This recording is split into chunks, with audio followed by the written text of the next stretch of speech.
13 horas e 3 minutos, hora certa, em nome de Jornal O Dia, que está com uma ótima promoção para assinatura anual. Assine o seu Jornal O Dia e ganhe um voucher de R$ 150 para desfrutar a gastronomia que só o restaurante Maná Prime tem.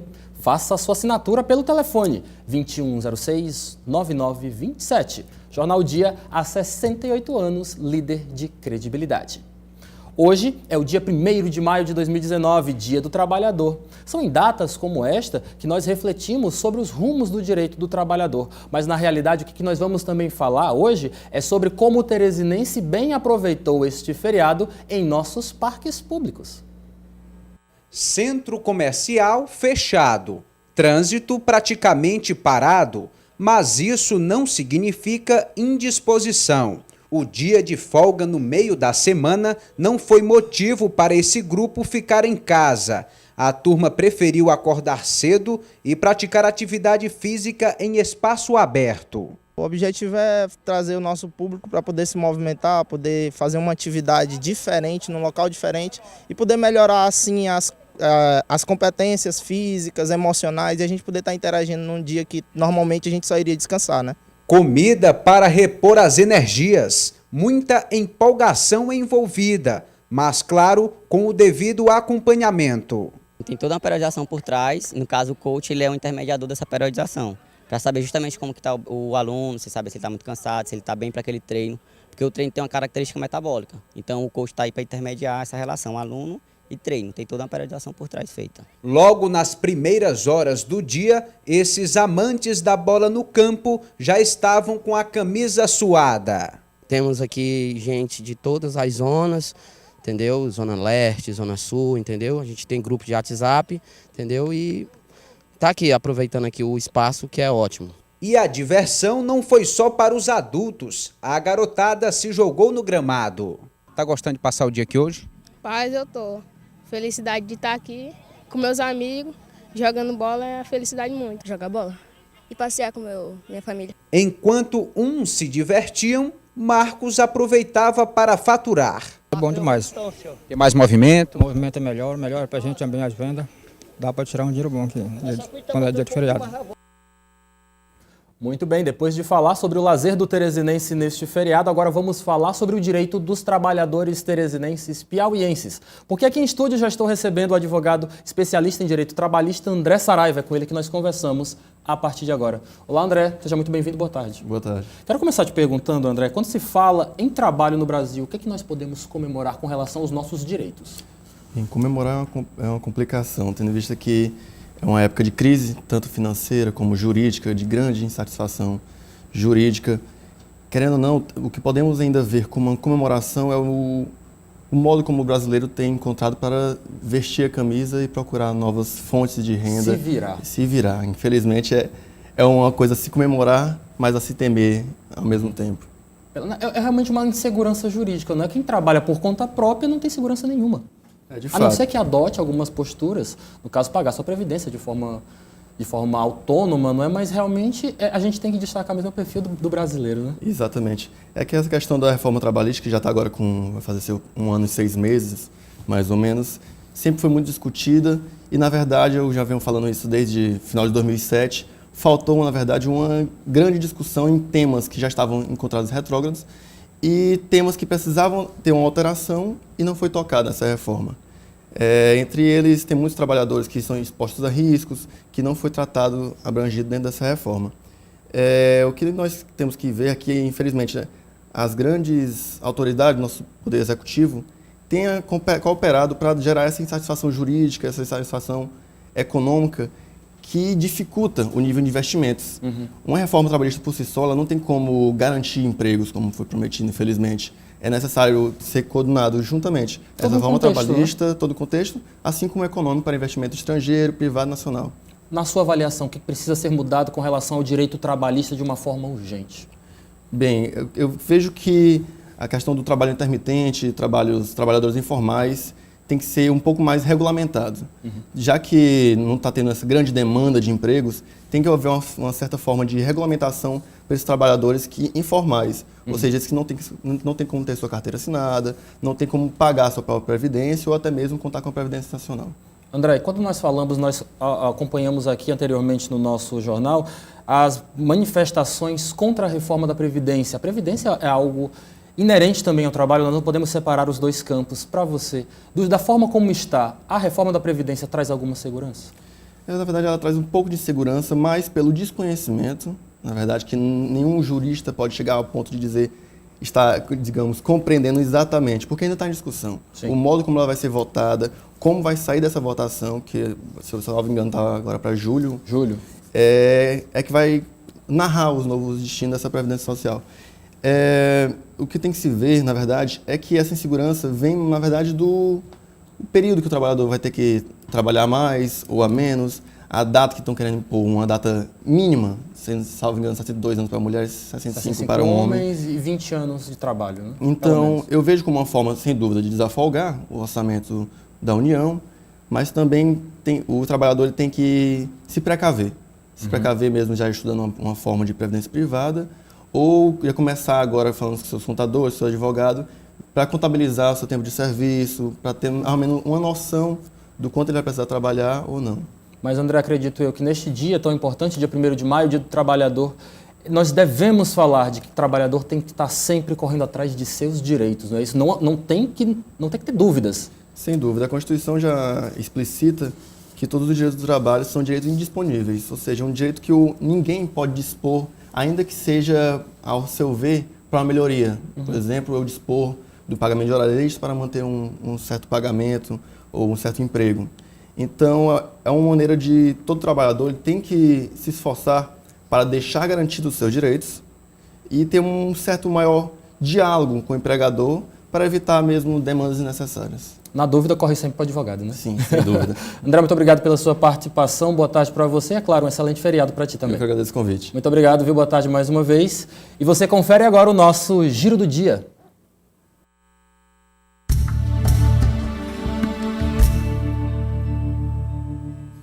Morreu aos 72 anos a sambista Bete Carvalho. Ela estava internada no Rio desde janeiro. A intérprete ficou conhecida como a madrinha do samba, pelos talentos que descobriu e apadrinhou ao longo de sua carreira, como Zeca Pagodinho e o grupo Fundo de Quintal. O velório da cantora acontece hoje. Em seguida, haverá um cortejo em carro aberto do Corpo de Bombeiros para o crematório do cemitério São Francisco Xavier, do Caju, zona portuária da cidade. Pelo menos 108 municípios do Piauí podem ter surtos de dengue, zika e chikungunya, de acordo com o levantamento rápido de índices de infestação pelo Aedes aegypti do Ministério da Saúde. Ao todo, 83 municípios do estado estão em alerta e 25 sob risco. Bom Jesus, Floriano, Luiz Correia, Oeiras, Parnaíba, Piripiri, São Raimundo Nonato e Teresina são alguns dos municípios em alerta. A recomendação do Ministério da Saúde é que essas cidades fortaleçam as ações de combate ao mosquito. O ex-presidente nacional do SEBRAE, João Henrique de Almeida Souza, foi empossado na tarde de ontem no cargo de diretor de Administração e Finanças do SEBRAE do Distrito Federal.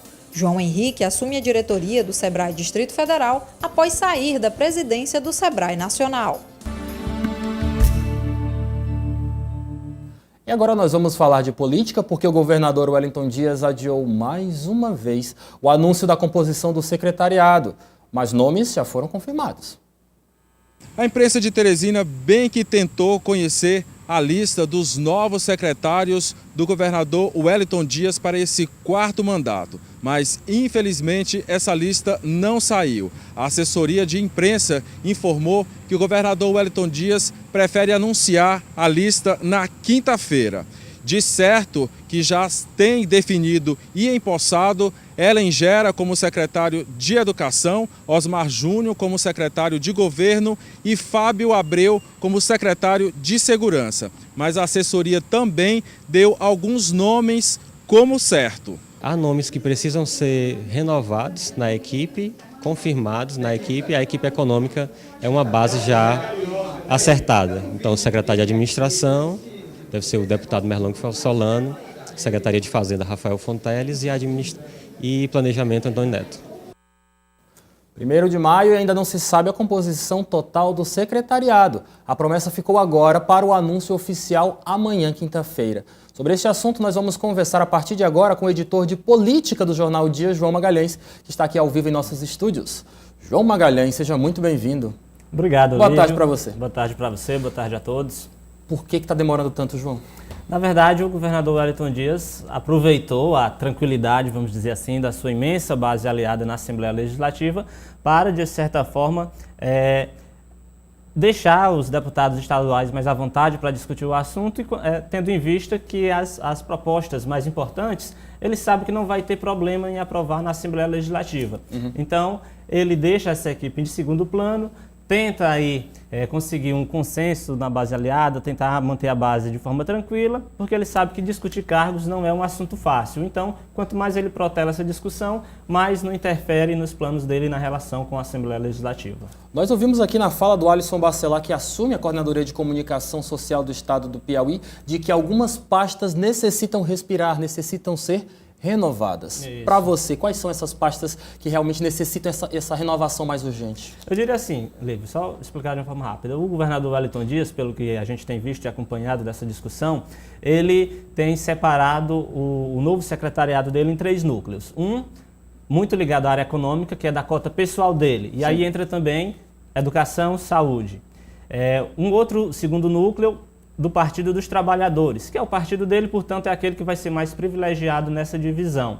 E o terceiro são os partidos aliados, que ele sabe que pode contar em votações na Assembleia Legislativa, mas em algum momento ou em outro podem, vamos dizer assim, votar contra o governo.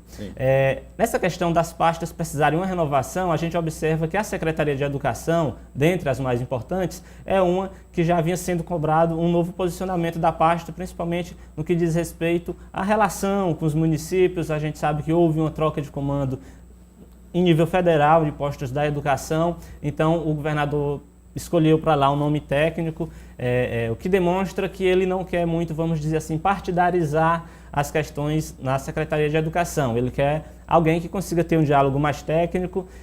Também teve outros episódios, inclusive de investigações que afetam, de uma certa forma, a imagem do governo, a imagem da Secretaria de Educação. Então, a Secretaria de Educação, dentre as principais, é aquela que o governador demonstra que vai precisar ter uma nova roupagem, vamos dizer assim, e se preparar também para essas mudanças que ocorrem em nível federal. Nós estamos percebendo que realmente o Partido dos Trabalhadores, como você observou, deve ser o maior contemplado. Mas olhando para a base do governador Wellington Dias, nós temos partidos enormes, como o PP, como o MDB. Qual dos dois deve ser o mais contemplado nesta divisão de cargos? Eu acredito que o governador deve contemplar, de uma certa forma, o MDB de uma forma mais, vamos dizer assim,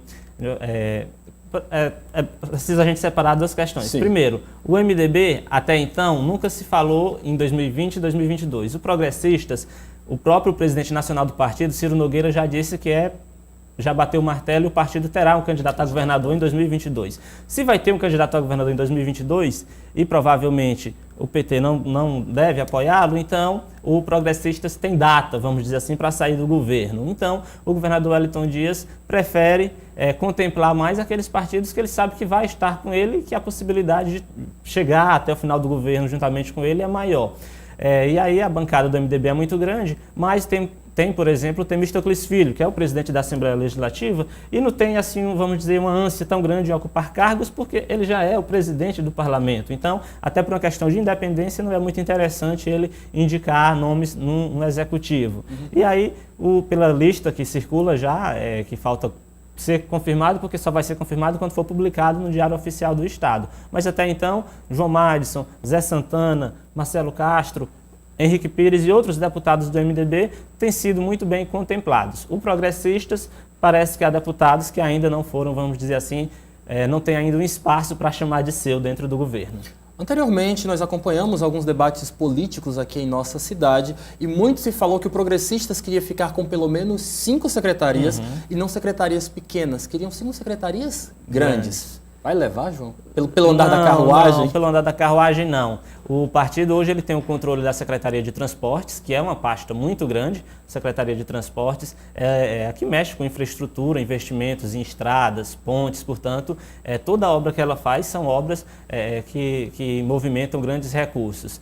Comenta-se que o deputado Wilson Brandão deve ir para a Secretaria de Mineração, que é uma secretaria muito pequena. A Secretaria de Mineração não tem 20 cargos à sua disposição. Então, se a gente for levar em consideração o tamanho de outras pastas, a Secretaria de Mineração não é tão grande. Tem o Detran, que é um espaço que já é ocupado pelos progressistas e que é muito melhor do que muitas secretarias, porque é um órgão que tem atuação nos 224 municípios do estado, portanto tem uma capilaridade política muito grande para o partido. Mas 5 secretarias, pelo que a gente tem visto, apenas o PT deve ter o controle dessas 5 grandes secretarias, boa parte delas, diga-se de passagem, na cota pessoal do governador Wellington Dias, como saúde e educação. João, vamos olhar mais uma vez para a nossa gestão estadual, para o Palácio de Karnak, como ele está no exato momento. Nós estamos no dia 1º de maio de 2019, até o exato momento não temos uma definição concreta de todo o secretariado. Quais são os prejuízos dessa indefinição para o nosso estado? Os prejuízos, infelizmente, eles são intensos. É necessário a gente lembrar que o novo governo começou no dia 1º de janeiro, mas a partir do momento que pastas importantes são ocupadas de forma interina, você não dá, vamos dizer, uma autonomia para a pasta funcionar da forma como deveria. Você tem, por exemplo, hoje a Secretaria de Administração, que é uma pasta muito grande, que é uma pasta muito importante, trata, por exemplo, da questão dos recursos humanos, né, dos servidores, e comenta-se, é quase certo, que o deputado Merlong Solano vai assumir o controle dela. Hoje ela é ocupada por Ricardo Pontes. Então, na medida em que você deixa pastas importantes na interinidade, no comando interino, você tira a autonomia dessa pasta de pensar a longo prazo. Afinal de contas, daqui uns dias vai chegar um novo gestor que vai mudar a força de trabalho, vai organizar, vai implementar o seu novo modelo de gerir a pasta, e isso pode causar uma certa descontinuidade em serviços importantes. Eu falei da pasta da administração, mas tem, por exemplo, a infraestrutura, que é uma secretaria também muito grande, muito importante, e que hoje é comandado por interinos, fora várias outras que devem ter novos comandos a partir já dos próximos dias. Encerrando aqui nosso bate-papo, queria só te perguntar, João, qual deve ser a postura a partir do anúncio desse secretariado? É chegada a hora agora de cobrar? Não tenha dúvidas, né? Na verdade, já passou a hora de cobrar e a oposição tem feito isso. Inclusive, muitos deputados estaduais de oposição têm reclamado que a reforma administrativa tramitou em regime de urgência. Até agora não foi sancionada, né? Passou a valer, mas ainda não foi sancionada. Nós já estamos no 5º mês do ano, ou seja, quase no mês da metade do ano. Muitas pastas com o comando interino, então não tenha dúvidas que já passou do tempo da gente cobrar mais, se não empenho, mas organização diante da estrutura do governo do estado. Ontem, conversando aqui em estúdio com Eliezer Rodrigues, eu soltei uma brincadeira dizendo que as orelhas do governador Wellington Dias devem estar quentes por toda essa articulação política, mas elas vão ficar quentes a partir do anúncio desse secretariado. Com certeza, até porque tem gente que não vai se sentir tão bem contemplado, e aí é um aliado que permanece aliado, mas não vai perder a oportunidade de fazer aquela crítica ao governador. João Magalhães, muito obrigado pela sua participação, excelente feriado para você, viu? Volte sempre. Também, agradeço. Ok, muito bem. João, é o seguinte, na realidade, os vereadores de Teresina estão dispostos a criar uma comissão especial com o objetivo de cobrar a construção de um novo aeroporto para a capital do estado do Piauí. As autoridades do estado do Piauí, nós vamos cobrar dessas autoridades uma comissão de vereadores para que esse aeroporto de Teresina, que está previsto para ser leiloado no ano que vem, não seja ampliado aonde ele está. O trabalho é que deve ser construído um novo aeroporto. Então, nós tivemos com o prefeito Firmino Filho recentemente, e um dos projetos da prefeitura é que seja iniciado os trabalhos para definir uma área mais segura no perímetro rural do nosso município para que seja construído um novo aeroporto. E a nossa preocupação é porque o aeroporto, onde ele está, para continuar operando, vai ser necessário a remoção de vários obstáculos, incluindo casas, prédios comerciais, residenciais, antenas, pontes, igrejas, enfim, ele vai causar um dano cada vez maior à nossa cidade. Mas é uma necessidade para o município de Teresina, capital do estado do Piauí. Mais uma vez, muito obrigado pela sua audiência. Você está no canal 23.1, a sua O Dia TV. Na volta do intervalo, você confere a Z no Rádio, ao vivo. E mais, eleitores têm até o dia 6 de maio para regularizar a situação junto à Justiça Eleitoral. Fique com a gente.